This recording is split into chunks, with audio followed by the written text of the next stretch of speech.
Good morning students. आज हम पढ़ेंगे पाठ 10 हिंदी फर्स्ट का। क्या नाम है? सत्य की महिमा। यानी पाठ, हिंदी में पाठ पढ़ते हैं तो पाठ से हमें क्या मिलती है? कोई ना कोई शिक्षा मिलती है। तो हिंदी में पाठ इसीलिए पढ़ते हैं ताकि हम उनसे क्या है, अच्छी अच्छी शिक्षा ग्रहण करें और उससे अपने जीवन को क्या है, सुंदर बनाएं। तो आज का पाठ है हमारा सत्य की महिमा। सत्य, सत्य मतलब सच्चाई, जो सच अपन बोलते हैं, है ना। हमें कभी भी झूठ नहीं बोलना चाहिए, यानी सच बोलना चाहिए। तो सत्य की महिमा, यही पाठ में आज हम पढ़ेंगे कि जो सत्य है, अगर हम सच की राह पर चलेंगे, है ना, यानी सच बोलेंगे सदा, तो हमारा गुणगान होगा, संसार में हमारी बढ़ाई होगी, प्रशंसा होगी, है ना। और हम क्या है, महान बन जाएंगे यदि हम सच बोलेंगे तो। ठीक है, तो सच्चाई की महानता, गुणगान, सत्य की महिमा का यही अर्थ है कि जो सच्चाई है उसकी महिमा बहुत बड़ी होती है, उसका गुणगान सब लोग करते हैं। तो यही पाठ से हम शिक्षा ग्रहण करेंगे। आप ही की तरह, जैसे आप कक्षा में आते हो, आपको टीचर पढ़ाता है, तो वैसे ही इस पूरे पाठ में एक शिक्षक है जो बच्चों को कक्षा में पढ़ा रहा है। और जिनमें क्या है, एक बालक सच बोलता है, चाहे चाहे उसके लिए उसे मार ही क्यों ना पड़े, लेकिन वो बोलता हमेशा सच है। लेकिन उसकी इस सच्चाई से खुश होकर अध्यापक जो है, पढ़ाने वाला टीचर, वो उसे कोई सजा नहीं देता, बल्कि क्या करता है, उसको शाबाशी देता है। क्यों? क्योंकि उसने कम से कम सच तो बोला। चलिए पाठ पढ़ते हैं। पाठ को पढ़ी, अपनी अपनी बुक में उंगली रखेंगे और साथ साथ पढ़ेंगे। गोपाल तीसरी कक्षा का छात्र था। छात्र मतलब स्टूडेंट, आप कहते हो ना बच्चा, पढ़ने वाला। तो गोपाल, क्या नाम था उसका? गोपाल। और कौन सी क्लास का था? जो आप क्लास में हो, थर्ड क्लास में हो ना आप, उसी क्लास का बच्चा था गोपाल। वह बहुत होशियार और ईमानदार था। ठीक है, वह सदा सत्य बोलता था। एक दिन उसकी कक्षा में गुरुजी ने कुछ प्रश्न लिखवाए और कहा कि इन प्रश्नों को घर से हल करके लाना है, यानी होमवर्क डाल दिया था बच्चों को। जिस छात्र के सभी प्रश्न ठीक निकलेंगे उसको पुरस्कार दिया जाएगा। कहा जाता है ना, आपको घर से होमवर्क करके लाओगे तो आपको इनाम मिलेगा। पुरस्कार मतलब इनाम। अगले दिन सभी छात्र प्रश्न हल करके लाए। गुरुजी ने सभी छात्रों के उत्तर की जांच की। जांच मतलब चेक करना। सबके प्रश्नों को जो उत्तर करके लाए थे होमवर्क घर से, उसको चेक किया टीचर ने। केवल गोपाल को छोड़कर सभी छात्रों का एक ना एक उत्तर गलत था। गलत हो गया होगा बाई चांस, उन्होंने अपने आप किया होगा, तो खुद सेल्फ किया है, अपने आप स्वयं किया है, तो गलत हो गया होगा कोई एक ना एक उत्तर। लेकिन गुरुजी ने गोपाल को अपने पास बुलाया। फिर किसको बुलाते हैं वो? गोपाल को। उसकी पीठ पर प्यार से हाथ फेरा, यानी उसके मतलब पीठ पर शाबाशी वाला हाथ फेरा और उसे शाबाशी दी और कहा कि सभी छात्रों को इससे शिक्षा लेनी चाहिए, यानी इससे सीखना चाहिए। क्योंकि उसने सभी के सभी प्रश्न गलत किए थे। बहुत होशियार बच्चा था, ईमानदार बच्चा था। तो अध्यापक ने क्या कहा कि आप सभी छात्रों को, क्योंकि आप सब ने एक ना एक प्रश्न गलत किया है, तो आप सभी छात्रों को इस बच्चे से सीखना चाहिए। यह एक आदर्श छात्र है।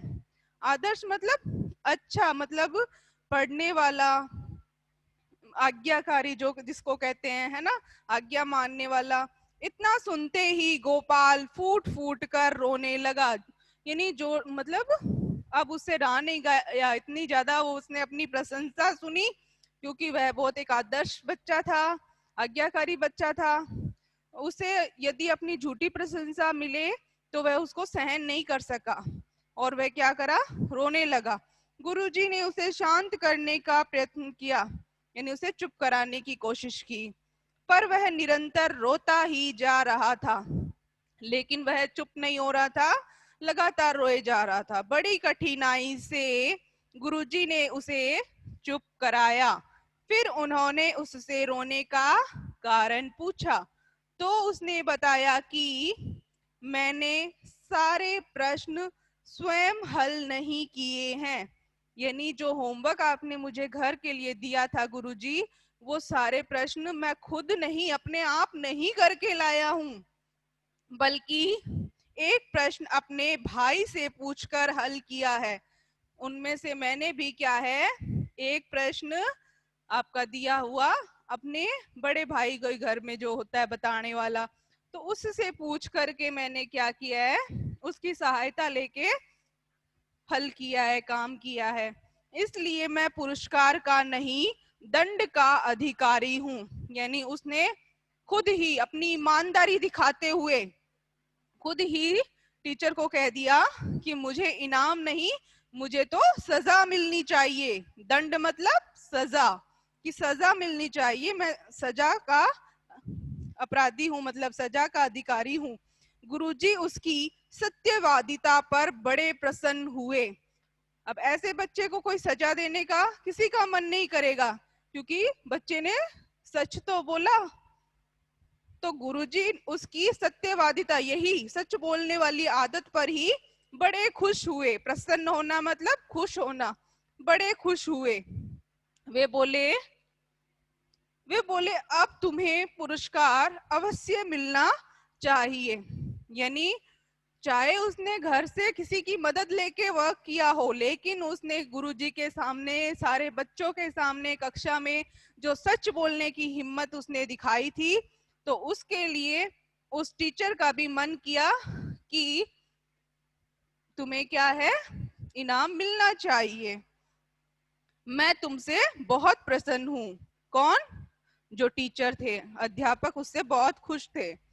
तुम्हारे अंदर सत्य बोलने की हिम्मत है। हिम्मत मतलब सबके बीच में खड़ा होके बताओ। उसने किसी की भी मतलब जरा भी शर्म महसूस नहीं की, और बड़े ही आदर्श, है ना, आदर्श छात्र की तरह खड़े होके सच बताया है। यानी किसी से कोई शर्म नहीं थी, उसको आराम से कह दिया कि मैं दंड का अधिकारी हूँ, मैंने काम अपने आप नहीं किया है। तो यह सत्य बोलने की जो हिम्मत है, गुरुजी ने कहा, यह तुम्हारे अंदर ही है, तो इससे मैं बहुत खुश हूँ। यही बालक बड़ा होकर गोपाल कृष्ण गोखले के नाम से प्रसिद्ध हुआ। आगे जब बड़ी बड़ी पुस्तकें पढ़ोगे तो इसका गोपाल कृष्ण गोखले, इनका नाम आप जरूर पढ़ोगे। ये बहुत महान गुरु थे।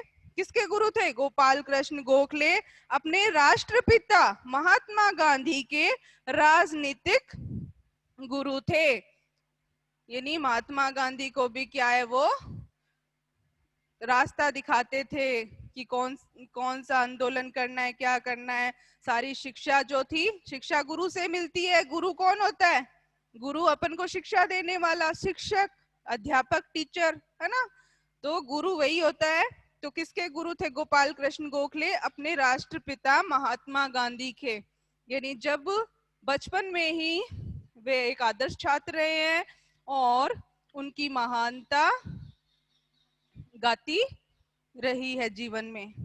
तो इस तरह बहुत ही क्या थे, वो एक सत्यवादी, ईमानदार, होशियार, है ना। बचपन से ही इनमें सारी छवियां थी। तो इस तरह हमें भी इस पाठ से क्या शिक्षा मिलती है कि हमें भी अपने जीवन में बिना डरे, किसी से बेझिझक क्या करना चाहिए? सच बोलना चाहिए, क्योंकि सच बड़ा होता है, महान होता है। सच्चाई बोलने वाले बच्चे का गुणगान यानी बड़ाई, प्रशंसा जो है सब करते हैं, ठीक है। झूठ बोलने वाले की कोई तारीफ नहीं करता, कोई उसको पसंद नहीं करता। तो यदि पसंद करना है, अपने आप को किसी के आगे महान बनाना है तो हम लोग क्या करेंगे, सच बोलेंगे, हमेशा सच की राह पर चलेंगे। सच एक बार हमें सजा दिलवा सकता है, लेकिन बाद में झूठ तो क्या है, कई बोलने पड़ते हैं, फिर एक झूठ दो झूठ, तो झूठ बोलने से अच्छा है एक बार ही बोलो ना, लेकिन सच बोलो, सच बोलना चाहिए। हमें हमेशा जीवन में सच बोलना चाहिए। सच बोलेंगे तो सब हमारा साथ देंगे। हमारी कोई परेशानी होगी, है ना, हमें कोई दुख तकलीफ भी अगर होगी तो भी क्या है, सब हमारी सहायता करेंगे और आसानी से हमारा दुख दूर हो जाएगा, है ना। अच्छी लगी कहानी?